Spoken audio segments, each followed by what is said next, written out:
Instagram carousels are still a thing that can be used for Instagram in order to grow and reach a bigger audience.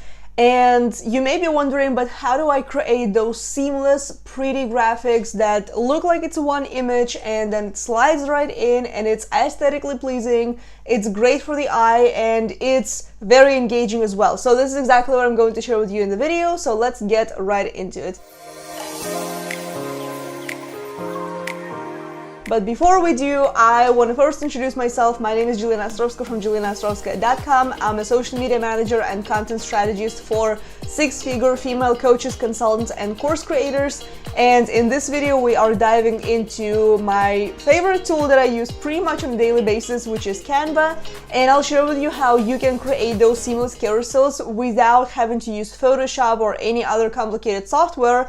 So let's get right into it. But before I get into my screen share, I want to share with you a couple of important things that you want to understand. So first of all, it's going to be very simple to use this strategy if you create templates for yourself. You don't have to constantly come up with, new ideas and new carousels and, stuff like that. Especially for myself, I think that it's very complicated for me to come up with new stuff every single time and, with new templates to build out. Make a couple that you're going to be able to stick to consistently, right? It can be one template and you can just keep it the same thing. You can create a couple and switch up the colors, switch out some elements. So don't force yourself to create something and be constantly in that creativity zone when you don't want to be. Now, the other thing that I also want to mention that's super important is you have to know the size, okay? And I'll share with you how to get specific with that. But one thing that I do want to mention that I have been using on Instagram, it's not the regular square image anymore, at least not for myself and not for my clients. I use the size which is 1080 by 1350. So which 1350 is the height. And the reason why I switched up to doing that instead of the regular, 1080 by 1080, which is usually what Canva recommends and what Instagram recommends, the reason for that is, when you go to your Instagram homepage right now and then you start scrolling and you see those square images, square posts, and then right underneath that, there's already the video and it starts playing. And if you have your sound on, that is distracting. So as a creator, you're going to win if you use, those higher images in the size. That's going to make a lot more sense.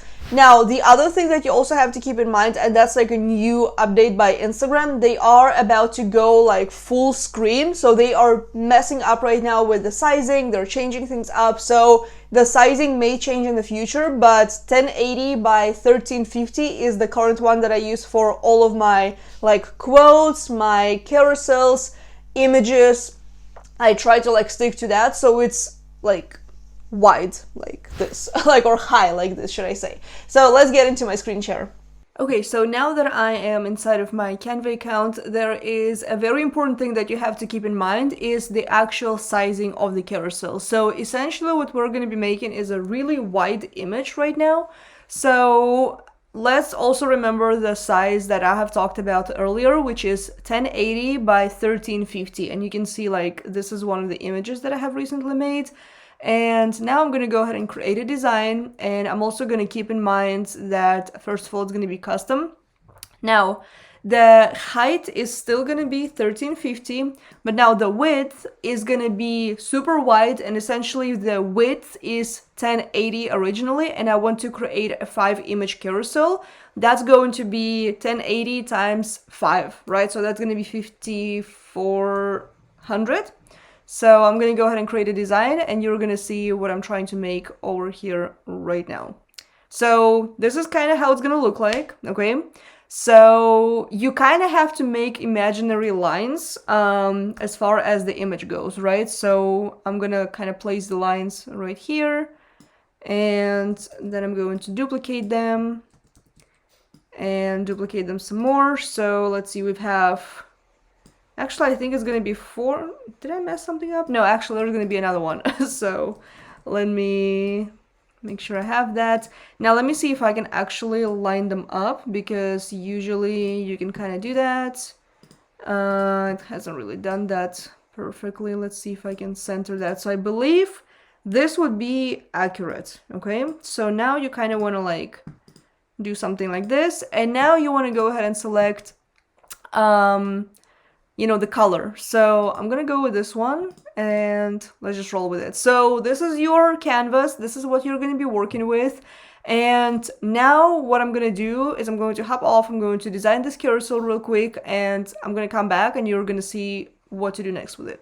Alright, so we have this image ready, and essentially what it looks like is we have the girl that should show up in the first image and her arm is going to be on the second image, and we have some elements right here. Now, whenever you do this, I recommend for you to remove these lines right here because you don't want them to show up in the image. They are just guidelines. So I'm going to keep them just to kind of show you where the images are going to be split, and we'll see if that's even.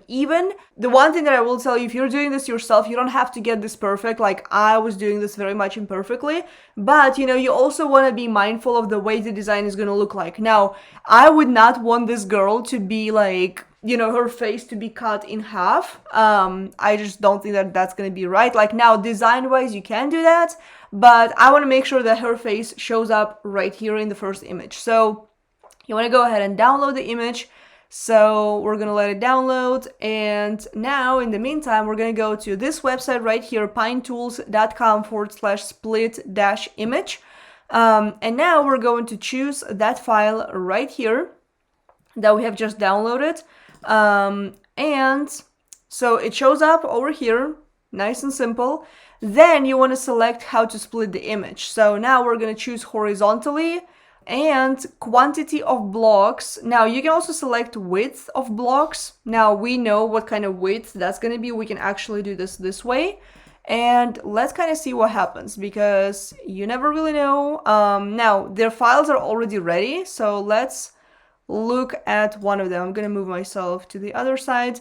And this is pretty much how it's going to look like. Now, since I have left the lines right here, you can see that it wasn't like cut perfectly. Now, let me see the second image. Now, they are going to be seamless, but you just have to be mindful of like where you put those lines, right? Now, they are perfectly fine, so they're there. But you have to be like sure what's the width between these like lines right here. Now let's try something else, which I believe is going to be very much similar. So let's do 5 blocks, and we're going to, let's see, I think I have to click generate. Okay, so now let's see how that's going to look like. I'm pretty sure it's going to be the same. Yeah, so it's pretty much going to split into 5 images, and that's how it's going to look like. Now, the one thing that you have to keep in mind is these lines right here, I have not positioned them perfectly, so you have to kind of play with it. Do not try to make it perfect, and, you know, stick to a template. So make a couple, so, you know, think to yourself, how many templates do I really need and what kind of carousels do I generally create? If it's going to be 10 images, create one for 10 images. If it's going to be 5, if you usually don't go over like 7, like create one of each size just so you have it. Place the lines, keep one as a template, and then the rest is going to be you essentially creating them. So that's essentially how you make them. So this is exactly how you create a seamless Instagram carousel in Canva without using Photoshop, without using any complicated software. So I really hope that you enjoyed this video. I do have a lot more videos right here. I have a video about 17 different hacks that you can use inside of Canva that you probably will not be able to live without, so definitely go check those out. And if you enjoyed this video, do consider to hit subscribe button, hit the bell sign below as well to get notified every single time there's new content on the channel, which is every single week. And also don't forget to like this video and leave a comment if you enjoyed this. And if you would like to stay connected more, then I do actually have a free newsletter that I send out every single week. The link is down below in the description box, and all the extra resources are down below as well. So I hope that you enjoyed this video, and I will see you in the next one. Bye for now.